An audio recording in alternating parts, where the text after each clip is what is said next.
Hi, and welcome to today's instructional video on goal monitoring in Infinite Campus. The Kentucky Department of Education's Office of Special Education and Early Learning would like to thank you for joining us. In this video, we will explore the individual education program goal monitoring tool found in Infinite Campus. This video is intended to guide educators in the use of the various functions of the tool, such as inputting data and creating graphs. Additional videos will be available to explore the use of data to drive student results. So I'm Ashley Cook with the Division of IDEA Implementation and Preschool. And Jessica, if you'd like to introduce yourself and tell us about the topics that will be covered today. So yes, I am Jessica Jones. I am with the Division of IDEA Monitoring and Results. Today, we will be discussing during this video types of data and versus the method of measurement, basic setup, annual goals with no objectives, including how to log data, edit the data and goals, and create a graph. We will also go through the setup process for students who have annual goals with objectives and point out some key differences. Additional features include aim lines with goals versus objectives and interventions goals versus objectives, running a full report, and filtering data. So the first thing we would like to do is discuss a difference between the wording in the goal monitoring tool and the wording that we find in the IEP. So as you all know, each goal in the IEP has to have at least one method of measurement. When you're setting up your goal monitoring, though, you'll notice that you'll be asked to select the type of data. So let's just discuss the connection between type of data and method of measurement. So in this first table, we're looking at the type of data, and this is going to be the wording found in the goal monitoring tool. So the types of data include duration, event recording, and latency. So looking first at duration, that just measures how long a behavior lasts. So an example might be the amount of time spent on task. And those can be recorded as average minutes, average seconds, or percent.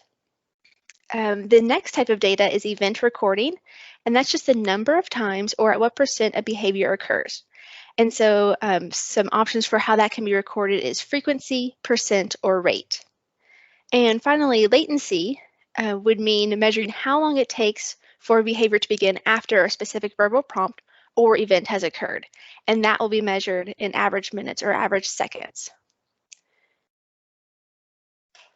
So let's look at how to choose the type of data based off the method of measurement. So one of our first types of method of measurements you can choose for the IEP is curriculum-based measurement. And so that is using probes to measure the growth of the student proficiency. And so when you go to select your type of data, typically you'll choose event recording as those options will match that goal the best. Next, you can choose direct measures, which is the direct observation of performance and repeated recordings of student response. And for this one, the student must be present. And so depending on the wording of the goal, you could either use event recording duration or latency. Next, you could use indirect measures, which is using scoring criteria to review student performance. And this is when the student is not present. And generally, you're going to use event recording for this method of measurement. And finally, authentic assessment is measuring a student's performance in tasks and situations that resemble real-life tasks and situations. And this type of method of measurement must be paired with another measurement. So when you're choosing your type of measurement, we're going to recommend that you use the other measurement as your guide. So if you're pairing your authentic assessment with indirect measures, we would suggest that you go use event recording to meet that goal. But as always, just make sure that you're using your goal to guide your choice of data. We've also created a table very similar to this that's available as a one-page printable document. It's going to be linked in the description box below this video and can be found on the KDE website. All right, so we're now going to transition to a staging version of Infinite Campus so we can walk through the goal monitoring tool and discuss the main functions. So some of the key features of this tool are that it automatically integrates with the IEP, and it's going to monitor goals and benchmarks. And so you won't have to copy and paste or retype anything. It will also stay with the student from year to year, and if the student transfers in state, it will move with them just like the IEP does currently. And finally, it can also be used to create graphs that include trend lines, aim lines, and interventions along with anecdotal notes. And there's a filter tool that can help you find data if you need to go do that. So Jessica, if you'll give me just a second, I'm going to switch over to IC and you can take it away with setting up goals.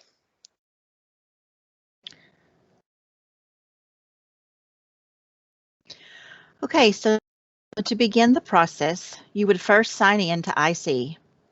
And then, of course, if you have a caseload set up, you could choose your student from that menu.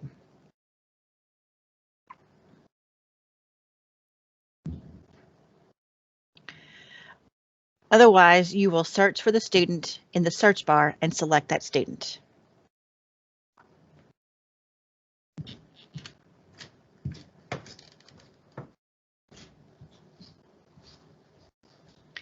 And once you've selected your student, you're going to click the Index tab after choosing the student. You're going to click Special Ed and then General. And then you're going to click the Goal Monitoring tab after the contact log. So then you will click New, the New button at the bottom left, and you will choose a plan. Now remember, all locked IEPs will show up in the drop-down menu, but the newest IEP is the default. And then you're going to choose a goal. You'll choose the type of data that's to be collected. You're going to choose how that data will be recorded, and then save or save anew. Now, anytime you see the save button has a down arrow, it gives the option to save anew, so all goals can be set up in a row without having to click new again.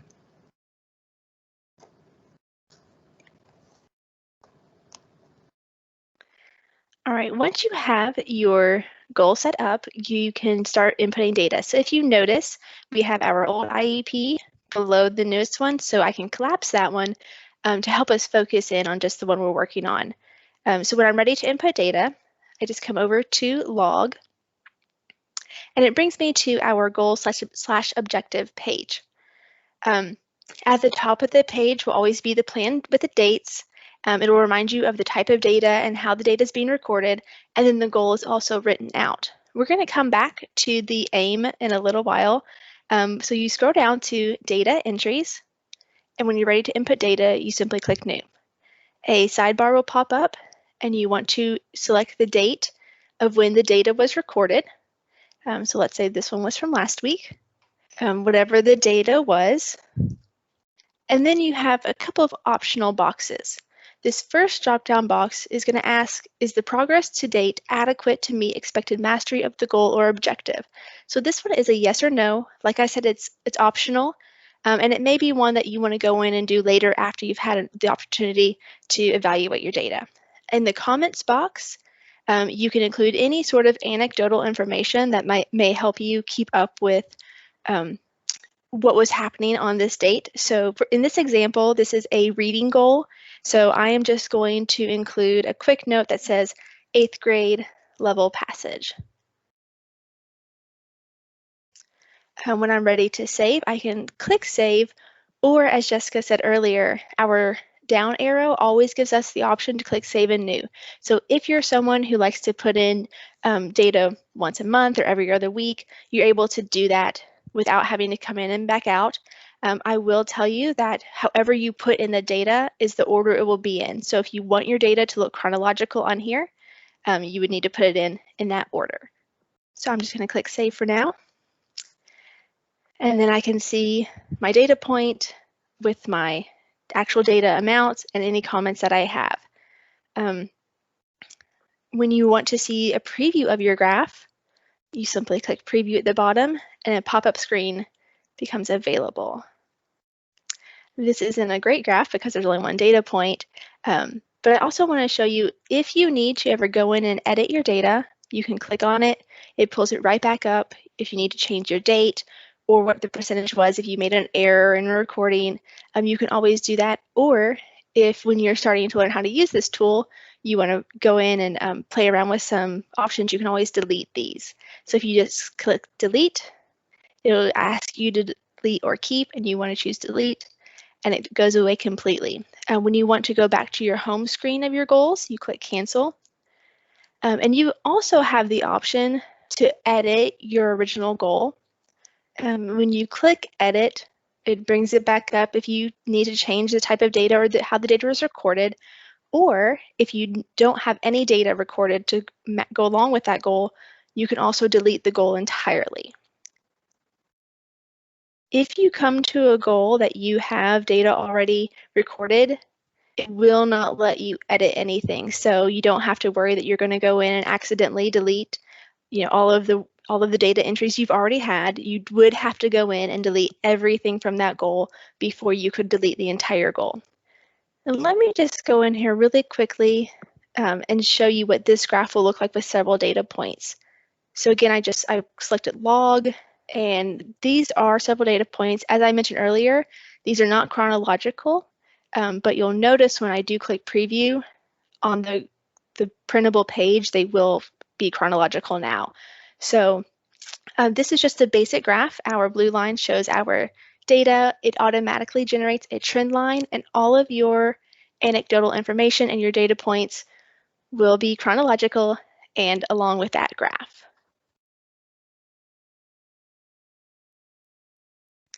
So that's the basics of setting up a goal that does not have any objectives.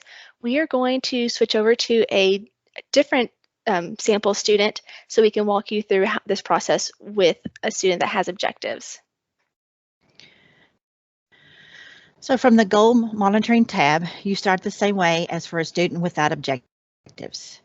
You're going to click the New button at the bottom left, and you're going to choose a plan. Remember that all locked IEPs will show up in the drop-down menu. You're going to choose a goal, and then you will choose an objective. You will choose the type of data. You're going to choose the data, how the data is recorded, and then you're going to click Save or Save and New. And again, you'll see that this Save button has an arrow so that you can click the Save New and set all of it up at one time without having to keep going back in. Even if you are not monitoring all objectives at one time, you can set them all up at once. All right, so logging data is going to be the same process, but the key difference here is going to be ensuring that you are on the correct objective. So this student, their goal for identifying their name on index cards has 2 objectives and then the option to record without the objective. So if I want to log data to go with the first objective, I just need to be careful that I am on the correct one. You click log as before. And the small difference here is now it has the goal and it says objective. If you were just monitoring the goal, the objective would not be there. Same process, you click new, include your date for your data point, how it was recorded, if you want to do the yes or no if they're making progress toward mastery, and any comments you would like to include, you can here as well. You simply click save, and now you have 2 data points. You can click preview, and your graph with just your data points will show up. For simplicity, we're going to switch back to our student who did not have objectives. But please know that the process remains the same for the students that do have objectives and the students who do not. And we're going to walk through how to add an aim line for a goal. So to place an aim line within the chart, you will first click Edit, and then you will choose a baseline date. You'll choose the baseline percentage or how the data was recorded. You're going to choose an aim date. Now this could be the end of the IEP, it could be the end of the grading period when the progress is going to be presented to the parents or guardians. You're going to choose the aim percentage, and you're going to click Save. And to see the graph, you'll click Preview at the bottom left.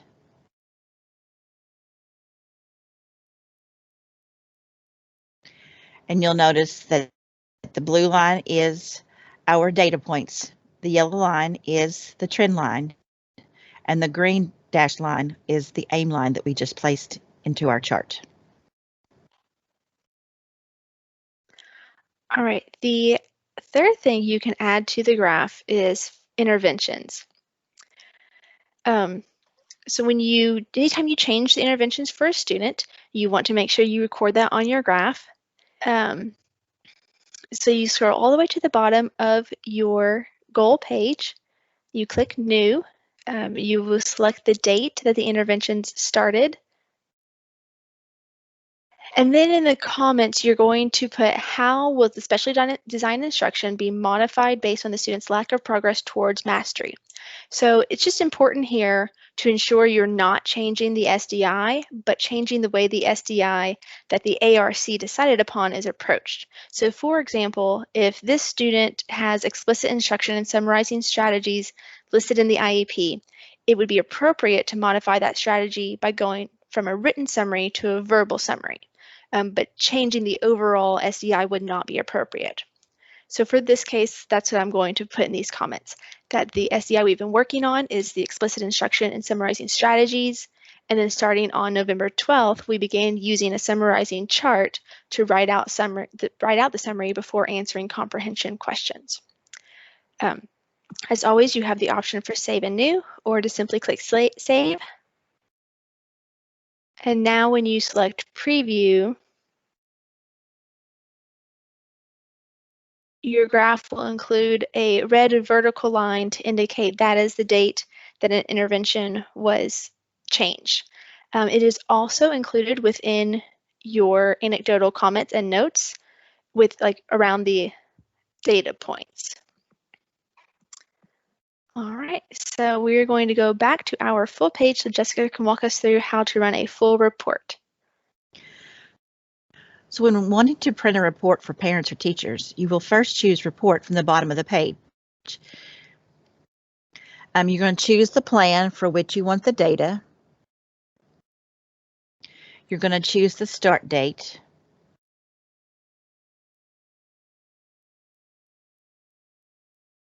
You will choose the end date.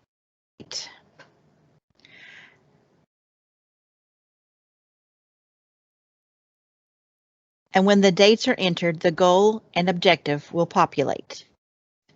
Now, something to remember is depending upon whether there are objectives listed in the IEP and the date which they are being addressed, you could pull the goal and multiple numbers of objectives that are being addressed. You're going to choose the goal and objective that you want to place in the report, or all will appear. If you want your graph to be data only, then you would not mark any of the boxes when setting up the graph report, the trend line, the aim line, or the zoom fit. If you want a trend line and an aim line, then you would mark trend line and aim line. You can just also choose one or the other. You don't have to use both to be placed on the graph. Apply zoom fit will have the graphs start at the lowest data point rather than 0.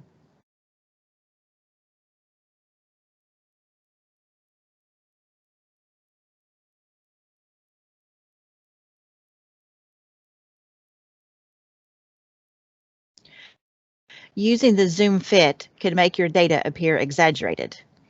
So we're looking at this example. And when we view the graph without zoom fit, the trend line does not look too exaggerated. But when we apply the zoom fit, the trend line looks more exaggerated.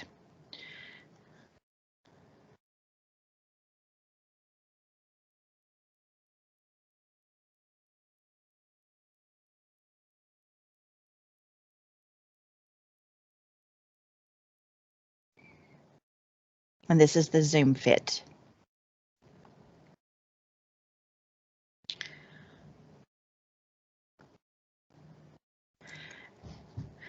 And then you'll click the blue button Generate at the bottom left of the screen. Once the report generates, each goal will be placed on a separate page. It will show the data, the interventions, the trend lines, as well as any comments that have been placed in the comment section.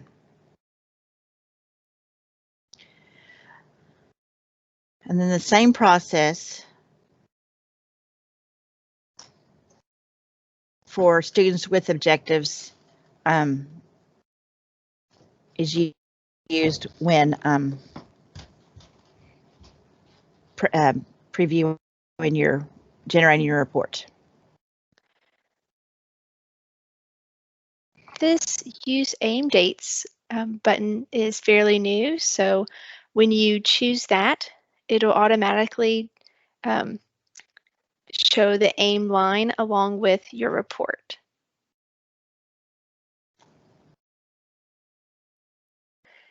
This isn't a great example because we only have one data point. Let's switch to the other.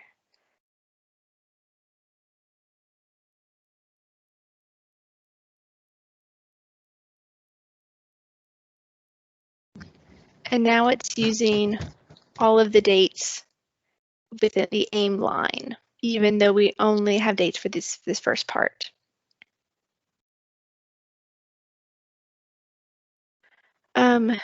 So those are the main features. I want to speak briefly about the filter options that are with the goals. I'm going to come back to our other student example. I'm going to add back in his goals really quickly. And so under the goal column, there you see this filter area at the top. So you can use this to search for a specific type of goal. So this student has 4 goals per IEP it looks like. And if I am working on, let's say, his reading goal, I may want to just look at that data. So if I type in reading, it's going to filter down, and now I only see any goal that includes the word reading. Switching back to our elementary student that has objectives, I can do the same thing with the objectives.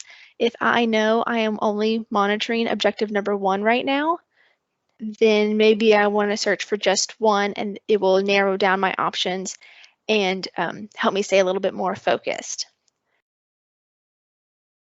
So those are the basics of using the goal monitoring tool, setting up your data, and using the filters.